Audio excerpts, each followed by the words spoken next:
So again, good morning, brothers and sisters. Welcome to Resoul Church. So welcome to our home. So before we begin, may I request everybody, so please mag-greeting sa ta. Please say, hi, hello, Brad. I'm very happy and blessed that you are here. Nalipay kay ko nga tapad ta, nga nakatapad ko gwapo o gwapa, nga mas gwapo o gwapa kay sa ako. And then let's check also. Kumusta man ka? Kumusta man ka? Then let's share some words of encouragement, healing, and victory. So tell the person on your left. So sa left ni mo, ready? Tingin side. Okay, tell him you are wonderful. Okay. So the person on your front, tell him you are perfect. Perfect. And to everyone also, tell everyone you are marvelously breathtaking. You are marvelously breathtaking. And then let's say, gwapo kayo ni siya. You are chosen. You are chosen. Pinili ka sa Ginoo. So mga igsoon, wala ta diri. We are not here because of an accident, but we are here because it's a divine. Di ka ni siya sa Ginoo. We come here to worship God together and also to connect with each other. Okay, the Bible says in Romans chapter 10, verses 9 to 10. Okay. So the Bible says, because if you confess with your mouth that Jesus is Lord and believe in your heart that God raised Him from the dead, you will be saved. For with the heart one believes and is justified, and with the mouth one confesses and is saved. So, mo man nag-iingon sa Bible, that is a command in the Bible. So let's begin by confessing loudly with our mouths and also believe in our hearts. So let us say, Jesus is Lord. Jesus is God. Jesus is Savior. Again, Jesus is Lord. Jesus is God. And Jesus is Savior. So karon, I'll be saying this again and then you respond and Jesus is coming. So iyon na sang i-response is Jesus is coming. Okay, Jesus is Lord, Jesus is God, and Jesus is Savior, and Jesus is coming. So salamat kayo, brethren. So you can give a clap sa iyong kagalingon. That's A for effort. Psalm 118 verse 24 says, this is the day that the Lord has made. We will rejoice and be glad in it. This is the Lord's day today. This is God's day today. Yesterday and tomorrow were God's day. Pero na-special kuman na Ginoo sa tuwa karong adlaw. And that is, we have to be happy and we have to be glad. First command for the day, be happy and be glad. So before we start, so let's pray. Praise Satan. Father God, we thank you for gathering us. We thank you for giving us a church, oh Lord God, where we could congregate, fellowship, and connect with each other. Ginoo, ikaw among Elohim El Elyon. You are the Lord God. You are our Lord God and Father here. And Lord, ikaw among Abba, Father God. Lord, please be with us. Open our hearts, oh Lord God. Help us understand your will. And Lord, we pray as well, Lord God, nga as we talk about you, may we magnify, glorify, and exalt you. Tabagi mi Lord nga mahimo mi og champions, winners, breakthrough makers sa among mga kinabuhi, sa among mga relasyon o sa among sang ministry. Thank you, Lord. Salamat, Lord. So two events caught my attention this week. So when I was driving, this week nag-ato ko og Surigao. So usually Surigao, it takes me more than 8 hours of driving kay hinay ra kay ko padagan mga 40 kilometers to 50 kilometers per hour. Kaya puno man ako sakyanan. Now, two events caused my attention. Sige ko paminaw sa news. So, it's my time also makapaminaw ko mga wali, mga balita. So, the first was the meeting between US President Donald Trump and Chinese President Xi Jinping in Beijing. First is, gitabo nila si Trump at the Hall of the People. Then, they transferred to the Temple of Heaven. So this is a meeting of two global giants leading two big countries. Sa ila pala stature daan, giant na. Kay si Trump is 6'2" ang iyang height. Si Xi Jinping is also a giant, kay 5'11". Very tall siya sa average nga Chinese. Kaya ang average sa Chinese, ang ilasang height is 5'8". So Filipinos, ang average height nato is 5'5", 5'6". The United States remains the world's largest economy. In the world with a GDP of, imagine na unsa kadato ang Amerika. Ang GDP sa US is $30 trillion. China, ang iyang GDP is only $18 trillion, pero dako kayo na siya. And what follows dayon, kinsay sunod sa ilaha, layo pa kaayo gid ang gap nila. What follows, okay, is Germany. Germany is 4.9 trillion ang ilahang GDP. Japan is 4.4 trillion and India. So si India is 4.3 trillion. So in case you'd ask, isog mo kayo ang Russia. Unsa man nakadato ang Russia? Actually, ang Russia, ang ilahang GDP is only 2.5 trillion. 30 trillion US, Russia is only 2.5 trillion. So, if you are President of the Philippines, asa maka makig-alay? Diba? It's a no-brainer good. Amerika, kay sila, very rich in resources. So it is good. Isa pa gid sa ilang yung kuan, why we call them mga big countries kay these countries also have the biggest stockpile of nuclear weapons. Sa US lang daan 2,500 na kanila ilang stockpile of weapons, nuclear weapons. Russia as well. So when giants talk, kung magstorya ni mga giant countries, kita murag natay sense of security, but when they are in chaos, mag-fight ganin, mag-conflict ganin ni China and the US, medyo hadlok ta. Dako kay siya impact sa ato nga negative. So what they discussed to us, they discussed global issues like economy, Iran, Ukraine, and also katong controversial was Taiwan. Okay, second event that caught my attention involved Senator Ronald De La Rosa. Di ba, nagtago siya since last year because he was, namugod siya katong ICC warrant niya, which involves him, kaya involved siya sa katong war on drugs sa previous administration. So, kalit lang siya tunga. Now, big news siya kay, we have become a laughing stock sa CNN, sa BBC. Kaya ilaha man gud yung headline dito, gibutang man nila dito nga, Philippine lawmaker apprehended. Ang picture pag ang video pag ipakita kay dagan-dagan siya nga nagkadagma-dagma siya. So kung man-news na naman gani ang Pilipinas, negative pag yun ang ato ang news. So his sudden appearance became very controversial because he participated in the dramatic change of Senate leadership. From Tito Soto, di ba, nag-change of Senate leadership. Si Alan Peter Cayetano na ang new Senate President through a 13 versus 9 vote. And then the following day, kato na sa day, lahi na po ang news the following day. Gunshots were heard in the Senate, grabing chaos nila dito, tarantak isa, nagpanic sila dito. And then next na din niya imo madunggan kay wala na si Senator De La Rosa. He's no longer inside the vicinity after that chaotic event. So what does it say? The news reveals the magnitude of a problem. Dako kay ang problem. Dili na to na masolve ang problem sa US o China. Labi na karon nga nag-warn ang China daan nga we are friends, Trump. But be careful with your handling with Taiwan. Sus na agid ay na future na sad ani nga mahitabo. The news reveals what to pray for.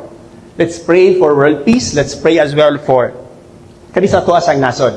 The news reveals our position as change agents. Nakita may mulyok ani ba kita mga Christians. The news reveals the signs of the time. Nga hapit na gyud moabot ang Ginoo si Lord Jesus kay daghan naman gira di ba kanang sa Iran that's not yet solved. The news reveals also the urgency to share the way, the truth, and the life, and the gospel. Kasi ginaba mo o practice sa inyong evangelism, ka-practice na mo sa inyong pag-share ang gospel. Kaya wala may lain mo share ani. It's not atheists, it's the Muslims. But kita ang magbuhat ani, especially us here in Rizal Church. And why are we talking about this also? Because I want you informed, I want you as well interested and involved because if you start ministry, asa man ka mag-ministry, di man ta maka-ministry sa Japan or sa US diretso, but you start here in this country. And there is this maxim that says, the only thing necessary for the triumph of evil is for good men to do nothing. Wala pa nagminal dito ang mga maldito, naghilom-hilom pa sila, sa atong paghilom-hilom, nadaot na inoon, daghan ang mga kadautan nga mahitabo. So as Christians, God called us to serve Him proactively. So first, nga service na to sa Ginoo, since every 4 years naman ng election, we have to vote wisely. I-research na to itong mga candidates. Second is, we have to disciple intentionally. If we want to produce leaders who are God-fearing, Christ-centered, and Bible-based, atua silang i-mentor. And then third is, pray fervently. Before we talk with other people, before ta mag-rally-rally sa dalan, ato sa siyang ampo, mangayo sa tao, guidance from God. There is this story. A wife asked her husband, why do you glisten? Glisten, siga-siga. The husband replied, because you wanted me to glisten. And then the wife said, I did not ask you to listen. I only ask you to listen because you don't listen to me. Another, if you want to be depressed, kung gusto ko ka ma-depressed, read the newspaper. And if you want to be more depressed, look at your face in the mirror. So we uncover winning principles that would make our life, our marriage, and ministry bloom, blossom, flourish, thrive, and advance for the Lord, and advance the Lord's kingdom. That would make us as well winners, champions, and breakthrough makers in our life through Scripture. So kung gusto ka mahimo madaugos imong kinabuhi, nara na siya sa Bible, because the Bible is God's love letter. It is our life's manual. Di ba? If you buy a new TV, naa siya manual para igaita kung sa atong buhaton. The same yapon as atong kinabuhi. The Bible is the written word of God. 2 Timothy chapter 3 verse 16, all scripture is God-breathed and is useful for teaching, rebuking, correcting, and training in righteousness. It is inerrant, wala siya sayop-sayop. This is life's final authority. So kung gusto ka mangutana gid about life, about how to be prosperous, successful, and how to handle as well. Unsa man ako pag-handle karon nga naglisod man ko, go to the Bible. Galatians chapter 1 verse 8 it says, but even if we or an angel from heaven would preach a gospel contrary to the one we preach, let him be accursed. So grabe no? Giwarn nato sa Bible nga, even if ang mga apostles kung imo kunong i-change ang Bible, pili nimo siya tunglohon, let him be accursed. And even if an angel. So when we ask important questions about life, marriage, and ministry, we go to the Bible. So this morning, the title of our message is Faith That Moves Mountain. Faith that moves mountains. So we will be talking about how to respond when we face mountains. So karon, we will be seeking the Bible for inspiration. So ngako ang theme karon is to inspire you, to encourage you, and to motivate you about life, ministry, and marriage. So there are times, no, na yung mga panahon ng kinabuhi, grabe kaayo ka-cruel sa tua. We are not facing just small, manageable mountains, pero kani nga mga mountains, mura grabe siya kayo sa kalisod, very massive, very big, intimidating, immovable, and insurmountable. Now, these mountains are, for example, in our life, mawadaan ka trabaho, di ba? Mura siya bukid yun kayo. You become sick, you fail professionally, nawadaan ka trabaho, dili ka magkaka-promote. So when mountains come in our lives, mura gini itong madunggan pirmi. Dili na ninako makaya, I am a failure, I will never be healed. In our marriage also, mountains in our marriage is when it is breaking, hapit na, murag kita, nanimo mura na magkabulag naman ni ani. You are heartbroken because you discovered yung imong spouse is doing mga mga infidelities. And then you feel low in your relationship. Siguro sa balay, happy ka sa gawas, sa imong office, but in the house, sige kag mainsultuhan. So when that time comes, ang atong madunggan ra gyud is give up na ko, dili na gyud ni siya mo improve, and then the love and respect are gone. In our ministry also, the church is not growing. Kani mga concerns ni siya sa mga ministers, mga pastors, dili man gagro akong church. 10 years naman ko, 20 ramang di akong kabuk. Ako ang members. And then you also experience constant opposition. Nakakagi-share about the Bible, naaday, daghan kayo mo oppose. Or pastor or minister ka, but you are financially broken. Ting bayad na sa tuition, bayad na sa rent. Mura magula pa bang giniabot nga provision from God. So that is also a mountain. And then when you are here, kung naa sila or naa mga ministers ani, mao pag dili madunggan, dili lagi ka leader, dili ka called ani. You're just wasting your time. So mountains are obstacles, bad breaks, mga discouragements, and oppositions that seems massive, immovable, and insurmountable. When we stand at the base of these mountains, it's easy to get discouraged. Maka-discourage na kung naaka sa ubos ani nga mountain, and it's easy to become bitter, sour, and resentful to God, nga makapangutan na sa Ginoo, Lord, gano yung ani man kadako ang imong gihatag sa ako Kung naaro ba kay problema nga perting kadakua na kay mountain, usay maanad ra ba ka? Feeling nimo nga ang kalibutan ingon ana na gid siya kalisod. So Matthew chapter 17 verse 20 it says, He said to them, so this is Jesus saying to them, because of your little faith, for truly I say to you, if you have faith like a grain of mustard seed, you will say to this mountain, move from here to there, and it will move and nothing will be impossible to you. So here Jesus is giving us a key on how to handle our mountains, kani mga obstacles, mga problems na to sa kinabuhi. Unsay giingon ni Jesus, di ba? You only need a mountain-sized faith to move mountains. Di ba? Ingon siya, for truly I say to you, if you have faith like a grain of mustard seed, you will say to this mountain, move from here, and it will move, and nothing will be impossible. It doesn't read, no, wala nang ingon si Jesus niya, kinahanglan strong ka, kinahanglan perfect ka para ma-move ni mo, maliyok ni mo ng mountain. It doesn't even say that, ingon si Jesus, wala po siya nag-ingon nga, you have to be small and imperfect to move that mountain. Instead, very specific si Jesus. He said that you can move that mountain with just a grain of mustard seed faith. A grain of mustard seed faith.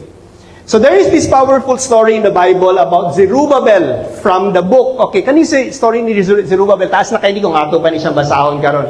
But for reference, you can read this in the book of Ezra, the book of Zechariah, and the book of Haggai. So just a little history mo, ni siyang nahitabo sa mga Israelis after Camp Solomon. Nabulag ni sila. Actually, they were conquered. Israel was conquered by the Assyrians in 722 BC, while Judah, natunga magod siya, Israel here and then Judah sa pikas, was conquered by the Babylonians. Jerusalem was destroyed. Guba kaya ang Jerusalem. And then the people were taken into exile. Naabot sila sa lain nga mga places.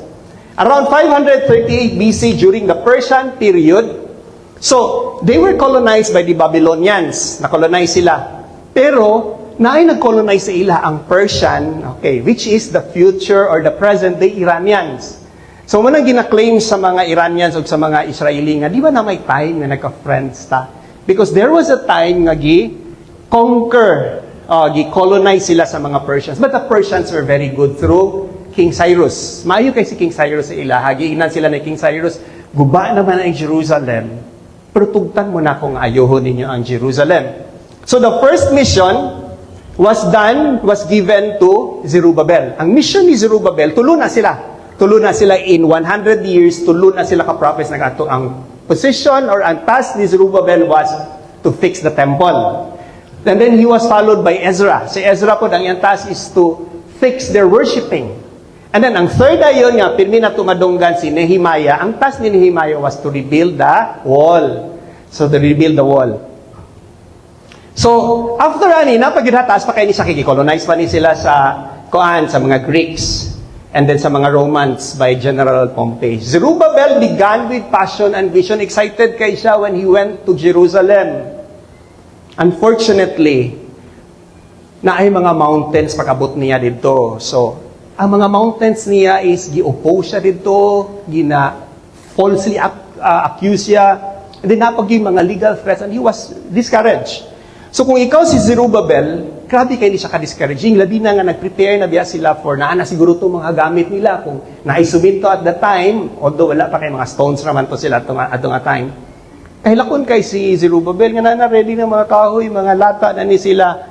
Plus pag yun, ang kontra, ang kaaway, sige pag yun, og hunghong. Nga dili lagi ka leader, dili man ikaw ang gi-assign din. Hey, you're just wasting your time.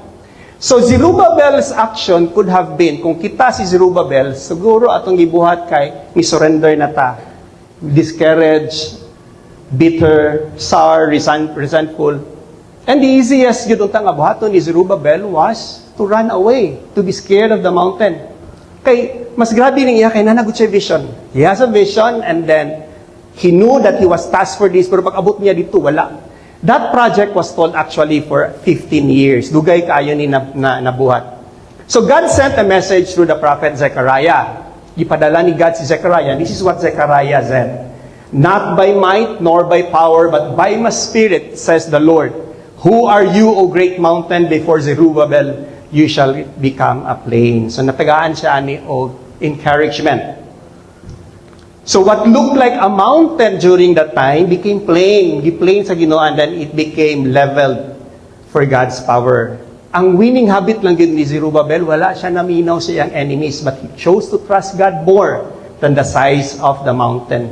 So it's the same in our life, in our ministry, as well as in our marriage. We could either be overwhelmed, scared of the mountain, or trust God more than the size of the mountain, even when we are in the midst of these intimidations, mga kahadlok na to. So do not be overwhelmed, do not be scared with fear, and do not be discouraged. Kaya nga to ang Ginoo, He is in the business of moving this mountain, di ba? I-move niya, katong giingon niya kang Zechariah, and then turning this mountain from here to there, flattening this mountain into plain fields, and level the grounds, so that what once stopped you, you can already walk over it in victory, and everyone can witness the glory of God. Here is a quote from Charles Spurgeon. Charles Spurgeon said, "A little faith will bring your soul to heaven, and a great faith will bring heaven to your soul." So it's not the mustard seed. Actually, di man ang seed ang makamove sa mountain. It is the big God behind that mustard seed who honors our faith. God grows your faith, one tiny faith that produces a massive display of His greatness. So magsugod na siya og mustard seed. So ingon si Jesus, di ba nga, it's not your small faith, it's not a little faith, but mustard seed faith. The difference sa mustard seed faith, although it's small, pero ang mustard seed mag-grow na siya. So as a Christian, makadaghan na nga to mga testimonies, kinahanglan jud ta mo grow. So how do we exactly move our mountains with mustard seed faith? Mo na siyang question diyan. Unsa man nato pag-move? So throughout the Word of God, the Bible shows us how to respond when we face these mountains. So here are now the ways on how we are to respond with that mustard seed faith. So first, we move our mountains with mustard seed faith when we speak to our mountains. Ato ding istoryahon ang ato ang mga mountains. Kita kay when we have mountains, asa man taga-istorya. We talk to ourselves. Istoryahan nato itong kaugalingon, kalisod magyud kaya ni nga bukid, kani nga problema, di magyud ako ni mapildi. It's immovable, insurmountable. We talk also to the mountain. Atong problema, kasi ato sa yung dako, magyud ka, oy, lisod magyud ka. And sometimes also, we spend so much energy even talking to God. Istoryahan nato ang Ginoo, Lord, grabe kay ni Lord, lisod makain imong gihatag sa kuha. It's insurmountable, it's immovable, very intimidating. But this is what the Bible teach. The Bible teaches us to talk to the mountain, not about how massive that mountain is, but how big our God is. So di ba ingon ang Bible nga, say to this mountain, so therefore, ato ang istoryahon, ang bukid dili sa iyang kadako, kundi unsa kadako atong Ginoo. The problem is not actually the mountain. Dili man ang atong problema ang problema. The problem is our attitude. Unsa man atong perspective ani? Do we see it as an unsolvable obstacle? Our fear. Magpapildi ba ta kay nahadlok ta? Our response. Do we give up in defeat or do we fight because we know that God is bigger than our problems? When we speak faith to the mountains, we have to look at our mountain. So kung mo speak faith ka, tanawa imong mountain at ubangay imong problema, and then ignay imong problema, mas dako pa ang Ginoo nako kaysa imo ha. My God is a strong God, my God is a powerful God, and my God is a mountain mover God. Ang problem is if we don't speak to our mountains, if we don't speak faith to our mountains, it will make our life, our marriage, and our ministry wither, struggling, and it will even affect our service to God. Isaiah chapter 14 verses 4 to 5, it says, "Every valley shall be lifted up, and every mountain and hill be made low. The uneven ground shall become level, and the rough places a plain. And the glory of the Lord shall be revealed, and all flesh shall see together, for the mouth of the Lord has spoken." So what does the verse remind us? It reminds us, and the glory of the Lord shall be revealed, and all flesh shall see it together. So even with those mountains, actually, ang purpose ana is so that God's glory will be revealed.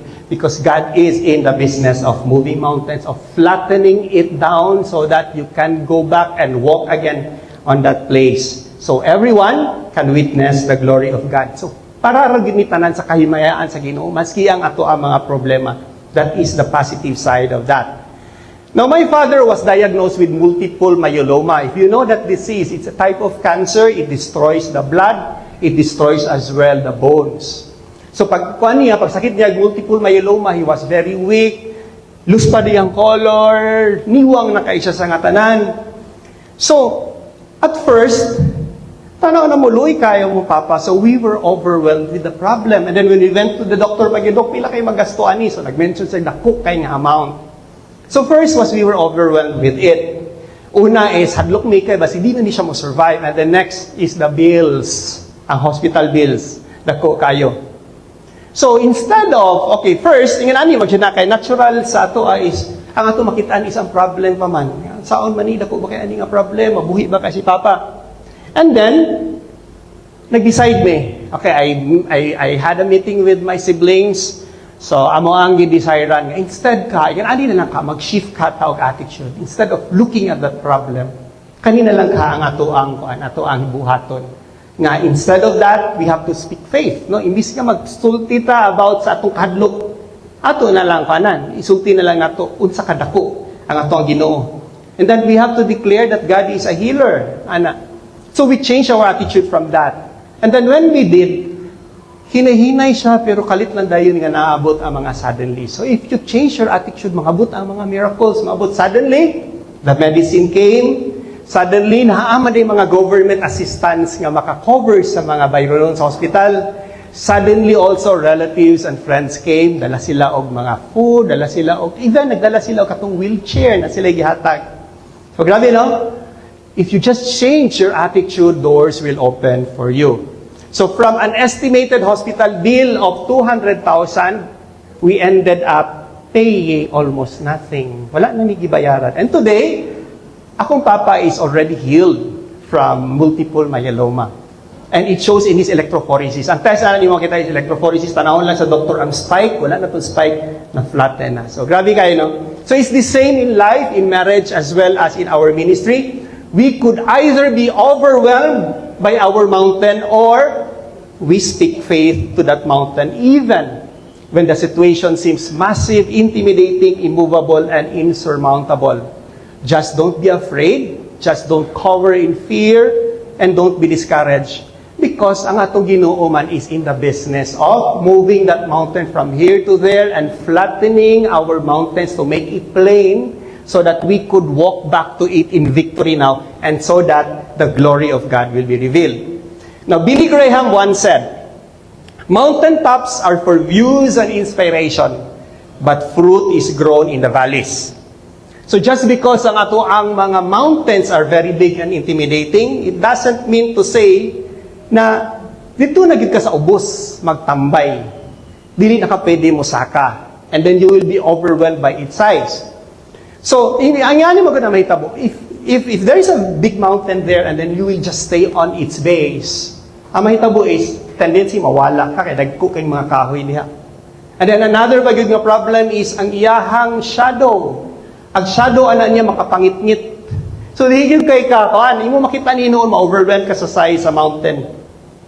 So a better perspective is you have to see it from above. Gwapo gyud nga dito ka sa taas. So God did not design these mountains merely to overwhelm you, but to elevate you. Sa kahagani ng mga bukid, di ba? Makita, ininaana ka sa bukid. Oh, wow, gwapo kayo. Makita nimo ang source sa river. Very, feeling nimo is very safe and it's freedom. Freedom. That is why there is also market. Kabantay ka, daghan kayo mga resorts nga ga-open nga naa sila sa mountaintop. Because of that feeling. Nga there is freedom. Ano kaya ang feeling nga nakasibabaw, makita nimo ang tanan, asa sila gikan. A typical mountain like Mount Everest is 29,000 feet. Taas kay the highest mountain, di ba, is Mount Everest. It's 29,000 feet. Ang ato ang Mount Apo is only 12,000 feet. Asan na ganikita ng Mount Apo? Unsa na lang ka ang Mount Everest? And then the nearest high mountain here, nasa to ang silingan, is Mount Malindang. Si Mount Malindang is only 9,000 feet. Imagine 29,000 feet, 12,000 feet, and 9,000 feet. The Bible says that God will move that mountain and He will flatten up. So this is the most radical movement that God wants to do in our life. Ingon si Pedro, siya nga, "Sir, apply ko pagkatong sundalo, sir." Ingon din ang officer, ingon ang sundalo, siya nga, "Hala, dili ra ba pwede kay pangagka?" Ingon din si Pedro, "Ngano day, sir, pinaakay na day ang gubat ron." So we move mountains with a mustard seed faith, number one, because when we speak faith to the mountain. So our life, our marriage, and our ministry, it will bloom, it will blossom, it will flourish, and advance the Lord's kingdom, and would make us winners, champions, and more than conquerors in our life if you do this. So dili kinahanglan nga kusgan ka, dili kinahanglan nga perfecto ka so that you can flatten those mountains. You only need to trust God, even with a mustard seed faith, because God will do the working for you. So next is, we move mountains with mustard seed faith when we reveal God's glory through the mountain. So mo din siya, reveal God's glory through the mountain. So sometimes God allows us to face our mountains. So i-allow ni Lord nga tagantag mga problema, mga obstacles, and to face it face to face pag yun ang atong pag-face. Because actually, ang purpose ana is God is creating a stage where He could show His glory. Yeah, nag-create siya, just like me here, no? Nag-create siya stage where people will see His glory. Now, ang question ana is, can God trust you with those mountains? Masaligan ka sa Ginoo nga through your life, makita iyang glory. Can He display His glory to you? Mo persevere pa ka, di ba ka muhunong na? Ang problema rin ba kay, in the midst of the problems, ay muhunong ta, kay ma-overwhelm ta. The problem again is not a problem of that mountain, it is our attitude, our perspective, our fear, and our response.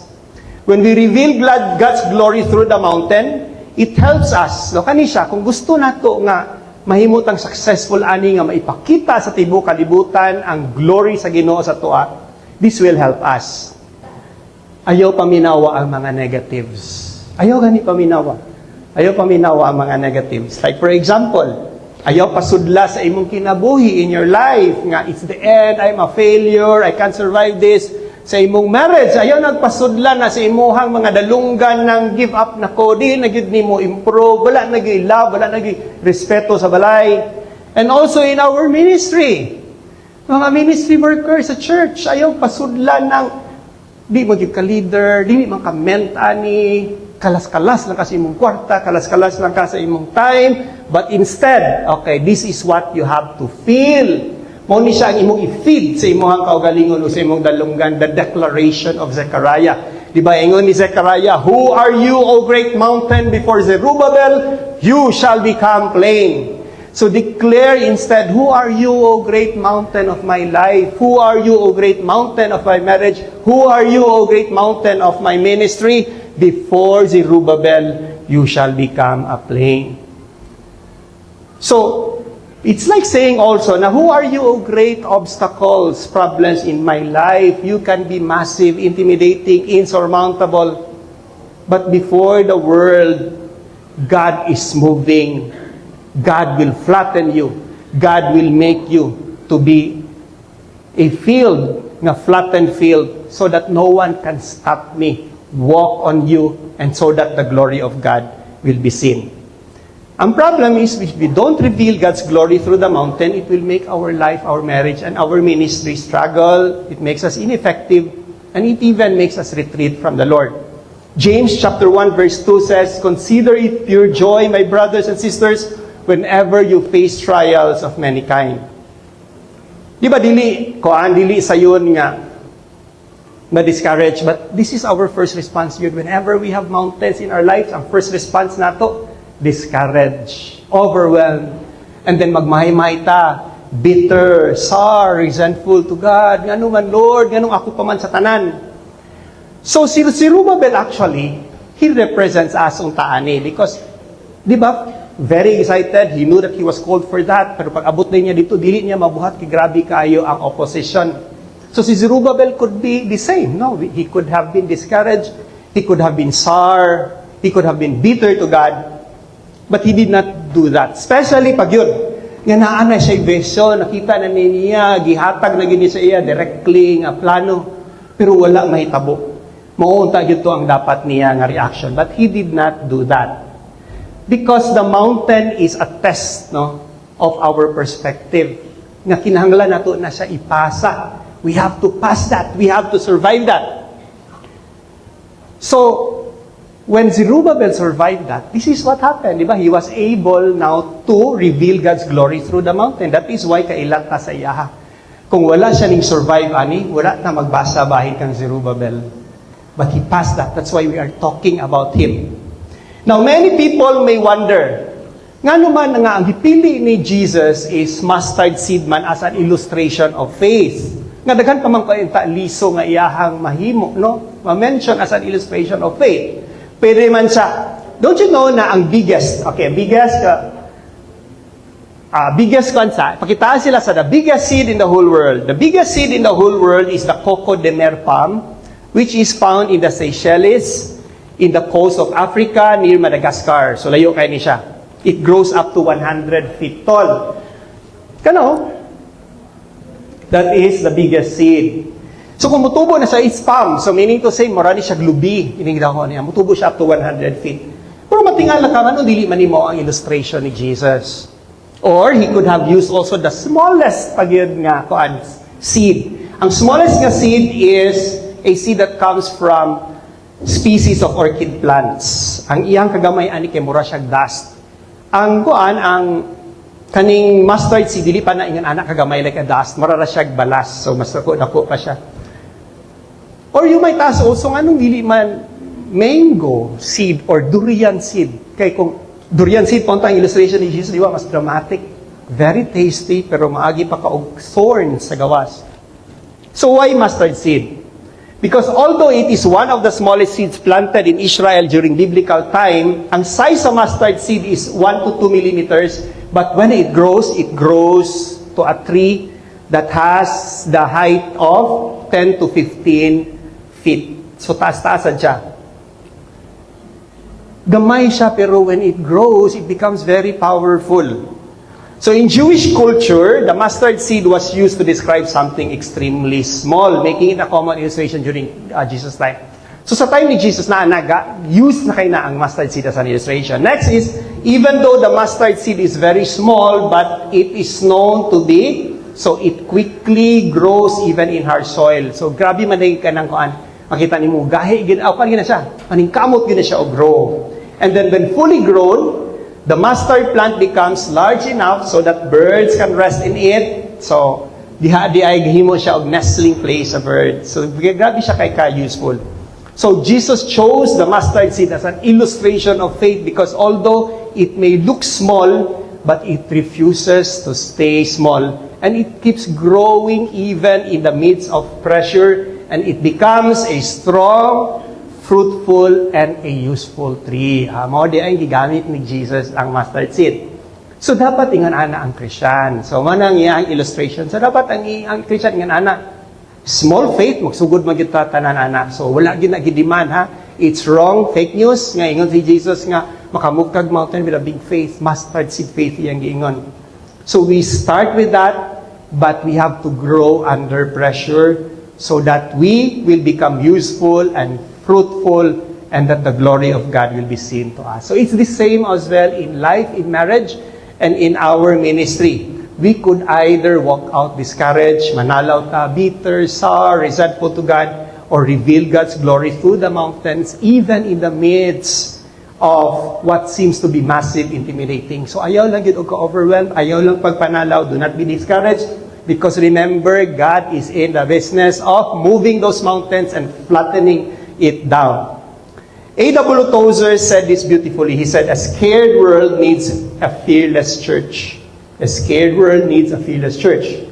So when you remain fearless in your life mountains, marriage mountains, ministry mountains, imong mga obstacles, no, imong mga problems sa kinabuhi, these are opportunities for God to show His glory through us.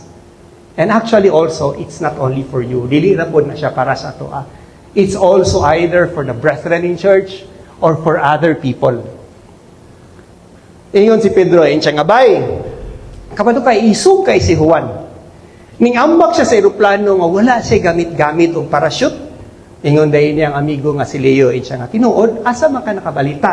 Ingon dahil si Pedro, sa iyang haya. So, we move mountains with mustard seed faith when number 1, we speak faith to the mountain. Number 2, we reveal God's glory through the mountain. So this winning principle will make us bloom, blossom, and thrive in our ministries and would make us champions winners and more than conquerors in our life. So you don't have to be strong and perfect to move and flatten those mountains. You only need to trust God with your mustard seed faith because God will ultimately deal with your mountains. So let's go now to the third and the last point. So the third and last point, we move mountains with mustard seed faith when we move the mountain and bring it down. So ato gid po day, you have to do something gyapon. Dili lang nato na sa tan-awon. We have to move the mountain and bring it down.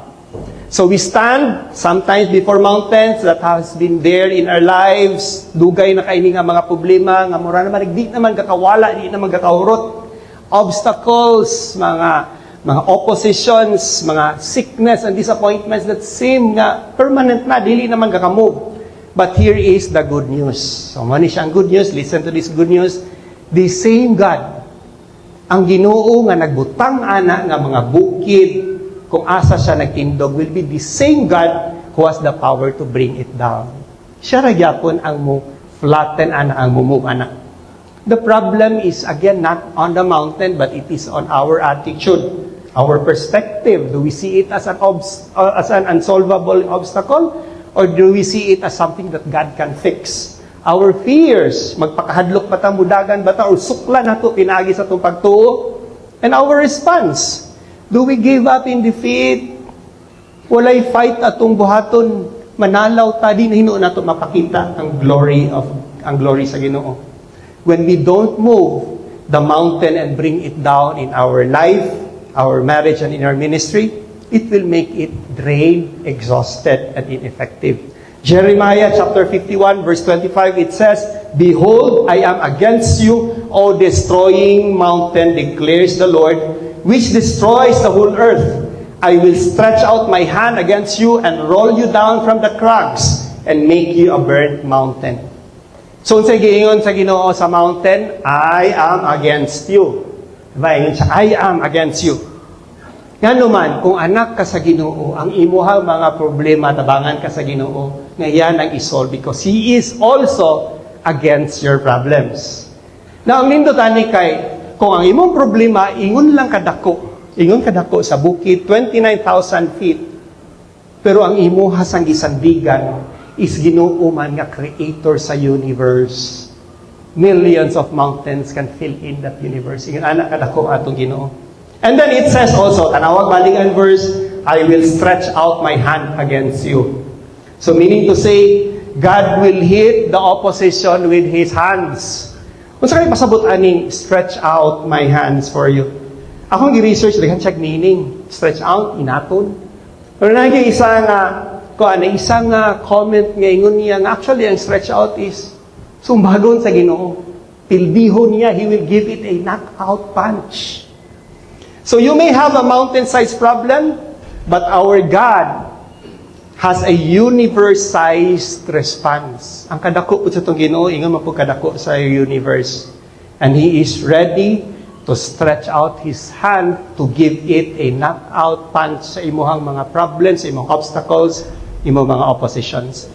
Na kami ni Mitch, naami dako kayo nga mountain nga amo na encounter. We were still with Bread of Life then, fresh Christians kami. And then I resigned from my job sa pharmaceutical sa AstraZeneca. Then we built this business. Ang among business is distributorship. Now 5 years after, naka-receive me og letter. It was from the Bureau of Internal Revenue. Grabe no, government diretso ang amo ang nakaaway. So what was written in that letter is ang amo ko nung tax is insufficient. So we knew that we manage our business honestly.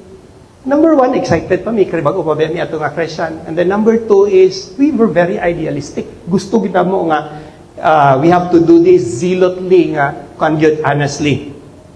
Actually, ang problem sa commissioner, we were still, kung dito misihiligan na. Ang problem niya, kaya dili lang ganyan kasabtan ang nature of our business, na unique gitpud kayo among business. Kaya ang gihatag sa mua sa amuang supplier was, imagine mo ni siya ang gihatag sa imong supplier, just sell, get stocks from me, as many as you can, and then pay when able. Imagine mo yan, but we don't abuse that. Every 2 months bayad man sa me. So makita sa commissioner, dagko makay mo halin. Pero lahi man ang halin, lahi man sa ang collections. Ang collection man imo tagaan sa tax. So actually, Grabe gagay mi adtong kuan ni Mitch, naglisod jud mi, but morning nindot, no, di ba, ang maxim sa Savior is veritas liberat, bit vos, the truth shall set you free. Which is also a biblical maxim. Naman na siya sa Bible. Original is from the Bible. So kung honest ka, pero wala kay kahadlukan. Medyo na lang, affected lang kagamay. So what we did ni Mitch is we just prayed, ngayon nagtabang ni Lord. So our business is already 15 years and it's still growing and it's still standing strong until now. Nga no, kung sinitabo, katudi siya nga commissioner. Commissioner is the highest siya may regional director. Katudi siya nga commissioner. Nga no din nga kami iyang i-target. Kaya kami gidayang iya makita nga, marag weakest, kanang dali ra nila ma-victimize because we were new. We could not afford mga expensive lawyers to defend us, my expensive tax lawyers. So kami mo ilahang i-target. They ask us to pay a very huge amount.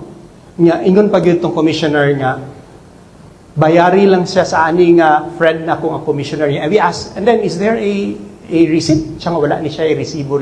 So, kana pa lang daan, di ba? Red flag na kayo. So what happened to that commissioner was, he was suspended. Na-suspend siya, and then he was transferred to another area. Maulat po ng problem sa government, kay dili nila tangtangon. I-punish lang nila, i-suspend for 2 years. Naa siya diri sa Cagayan, wala na siya yung mga paperwork nga gibuhat, pero gasweldo, gyapon siya. And then the last time that I heard his name was, naana siya sa Bayugan, nahimo gyapon siya commissioner dito. Pero grabe si God, di ba? Grabe si God. Nga, He made us, no? He flattened and He moved that mountain for us. So it's the same in life, marriage, and ministry. We could either panic if there is a mountain that's in front of us, or move the mountain and bring it down, even when the situation seems to be massive, intimidating, immovable, and insurmountable. Just don't be overwhelmed, ayaw panalaw, and don't be discouraged. Because our God is in the business of moving mountains and flattening it so that we or other people and the world will see His glory. Corrie ten Boom said this, "Never be afraid to trust an unknown future to a known God." So ang ato ang future is very, very widely unknown. We don't know who in the future would be for us and who would be destroying us. Pero this is the beauty. If you're a child of God, mo ni siya ang nindot kayo kung anak ka sa Ginoo. You do not have to fight your mountains alone. Because the battle is no longer yours alone, but it becomes God's battle. So manang nindot kayo sa Kristiyano, nanatay kauban. So wala ba ta makristohanon solo in town ta. Karon nanatay kauban.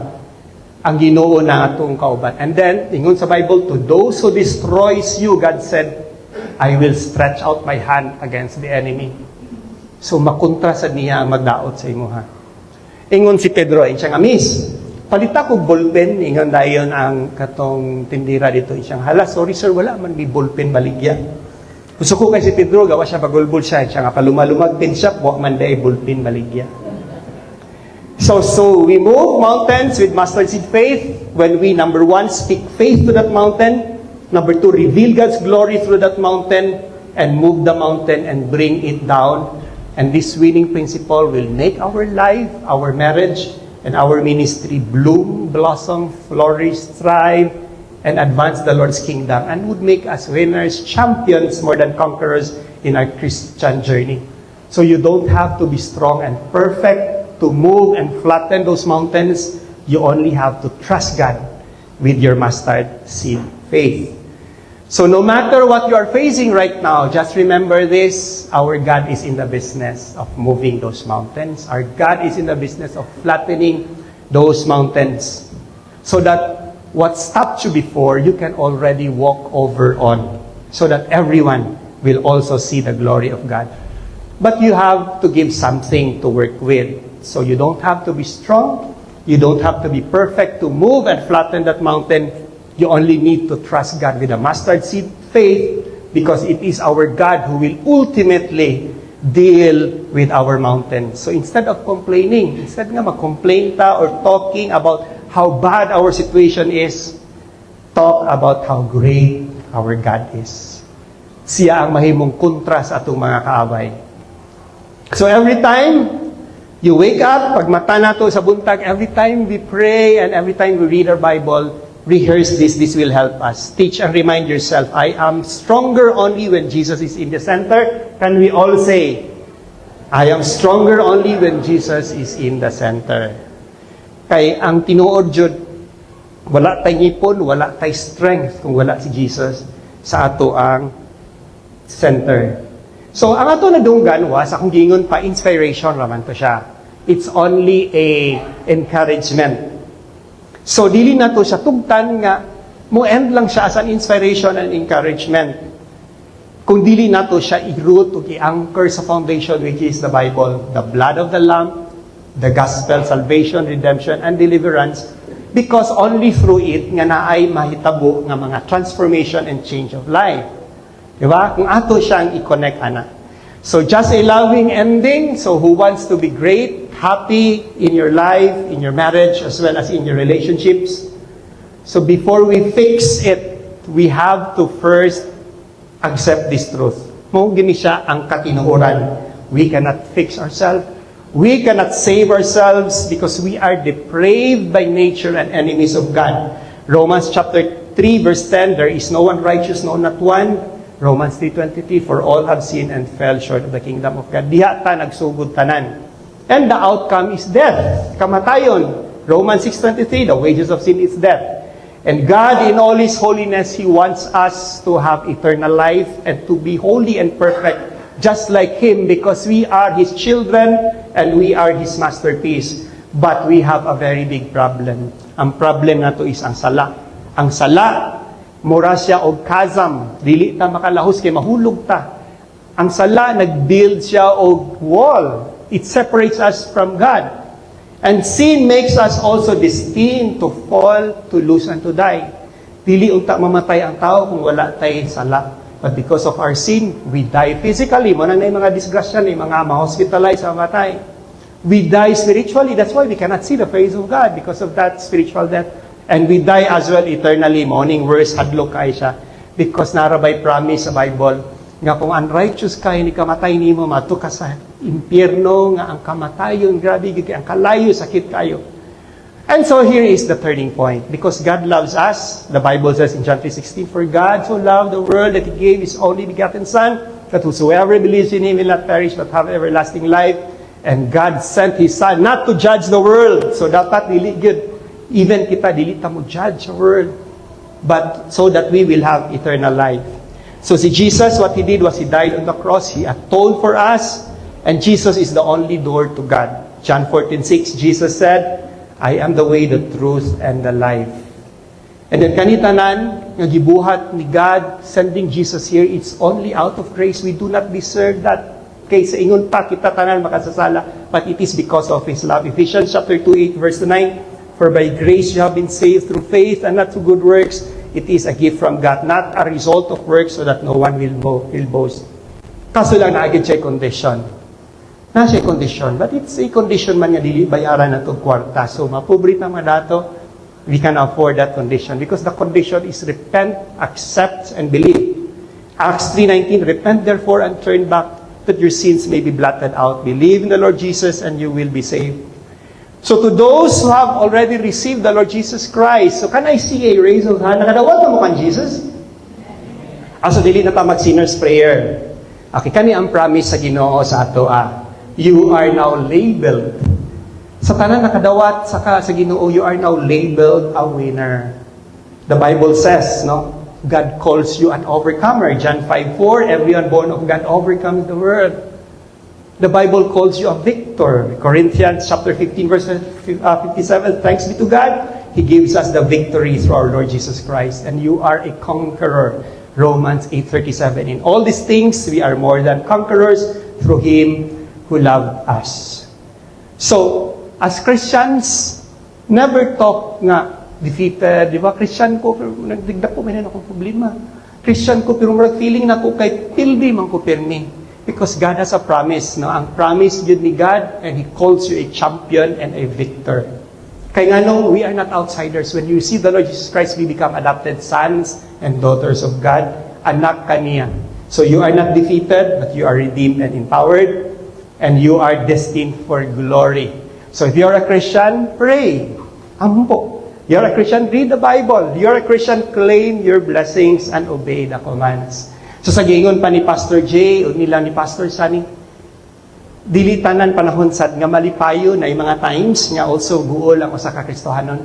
But we will reserve that on some other kanapon, kanang mga sharing. So can we all together say this once again?